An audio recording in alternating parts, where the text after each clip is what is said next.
വെടിമറയിലാണ് plastic ഗോഡൌണിൽ തീപിടുത്തമുണ്ടായത്. ഇന്നലെ രാത്രി 12 മണിയോടെയായിരുന്നു തീപിടുത്തം. ഇപ്പോഴും പൂർണ്ണമായി നിയന്ത്രണ വിധേയമായിട്ടില്ല. ആൻമരിയ സണ്ണി വിവരങ്ങളുമായി ഇപ്പോൾ ചേരുന്നുണ്ട് കൊച്ചിയിൽ നിന്ന്. ആൻമരിയ, പൂർണ്ണമായും തീ നിയന്ത്രണ വിധേയമാക്കാൻ കഴിഞ്ഞിട്ടുണ്ടോ? എന്തൊക്കെയാണ് ഫയർഫോഴ്സ് നൽകുന്ന വിവരങ്ങൾ? ആൻമരിയ.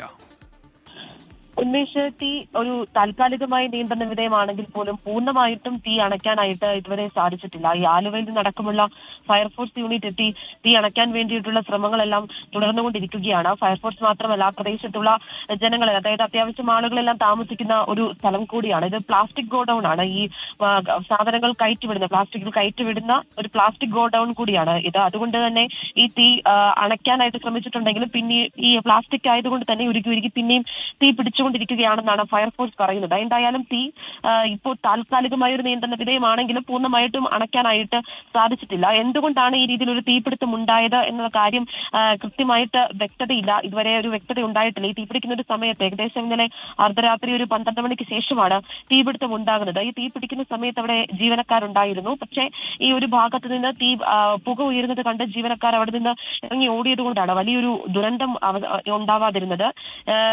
നിരവധി ആളുകൾ ജോലി ചെയ്യുന്ന ഒരു സ്ഥലം കൂടിയാണ് ഇവിടെ. എന്തായാലും തീപിടുത്തത്തിന്റെ കാരണം ഇതുവരെ വ്യക്തമായിട്ടില്ല. തീ ഒരു താൽക്കാലികമായി നിയന്ത്രണ വിധേയമാണെങ്കിൽ പോലും പൂർണ്ണമായിട്ടും അണയ്ക്കാനും സാധിച്ചിട്ടില്ല. ഉന്മേഷ്.